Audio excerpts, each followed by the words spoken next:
So this exercise we're talking about today is called the oyster. It's an important exercise. It works a very important stabilising muscle of the hip called gluteus medius. To start off with, I'll position John as I'd like you to position yourselves. Usually backing up to a wall is good because it stops you from cheating, so you'll just have to imagine an imaginary wall that you're looking at through.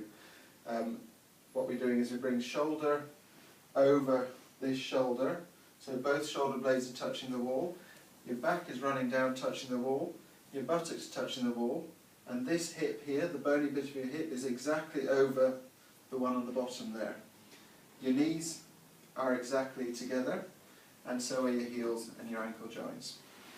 And we're sort of at 90 degrees in this position here. So as I say, the muscle that we're talking about is called gluteus medius. It runs from here on the iliac crest over and onto the hip joint. Its action is opening the leg like this. So John, what I'd like you to do is put your hand on gluteus medius muscle. This is important for you as the exerciser to feel this muscle when we're working it, so that we're training good muscle patterns. So the first thing that you need to do is to feel that muscle being engaged and working. So you start to think about opening your thighs, and you should feel the tension coming on underneath your hands there. Now you're pushing your muscle into your fingers, not your fingers into the muscle. This is important to feel the muscle here. Sometimes people feel this exercise in the groin muscle, or they can feel it sort of lower down here. This is usually because your pelvis is positioned slightly wrongly. That could mean that your pelvis is slightly tilted this way, or what sometimes happens is people have their pelvis tilted a wee bit going in that sort of direction there. This is what puts it onto feeling it sometimes in the groin muscle or slightly lower down in the gluteus muscle.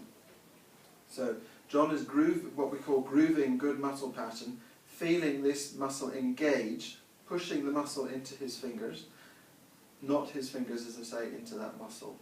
So the next stage we go from there is tensing that whilst imagining you have a £50 note here between your heels. So you squeeze that £50 note because you don't want me to steal it, and you also squeeze the muscle there, tense the muscle there. Okay, that's good. So we've done that 3 times. We've learnt that pattern. We know what we're doing. The next stage is to keeping that tension on there, squeezing here. We gently raise this leg up, coming as far as you can come up, whilst keeping that tension and this tension, which is with John, that's as far as there, that's great. Now he's gently lowering it down, keeping that muscle on tension, gradually letting the knee come down to meet the other knee. And then opening out again. Good. And then letting it down again. What we are most interested in is you doing the exercises perfectly and correctly every time. There's no point in doing 20 incorrectly. All you're doing is learning a bad muscle pattern. So if all you can manage is 3 before things start to feel wrong or go wrong, or you can't find the muscle, then that's this muscle saying, I'm tired and it's time for you to rest, and come back and retrain it. You wouldn't be doing this exercise if you had perfect glute medius muscles. Things that we do that often go wrong, people lift up, concentrating really, really well, getting it all beautiful and working nicely, and then they just flop their leg down. That's no good. It needs to be a controlled up and a controlled down. Okay, lovely. And as you're seeing with John, he'll be keeping that tension on there. As he's opening up, he's also working really hard about keeping this hip joint over that hip joint down there. So if you open up again, you'll see this is not moving at all. It's staying exactly in position over this other hip joint. What people often do, and they think, oh, I'm doing really well, is because they're cheating. We've got spine rotation there, which is not the point of the exercise. So we need, and the whole idea of the wall is the wall doesn't let you cheat. But if you can't get against the wall, then you have to practice it this way and work really hard about keeping that above the other joint there. So to reiterate, the important thing is muscle patterns correctly, re-engage this muscle each time, so you're always thinking about this muscle tensing and those heels being squeezed before you do the opening out.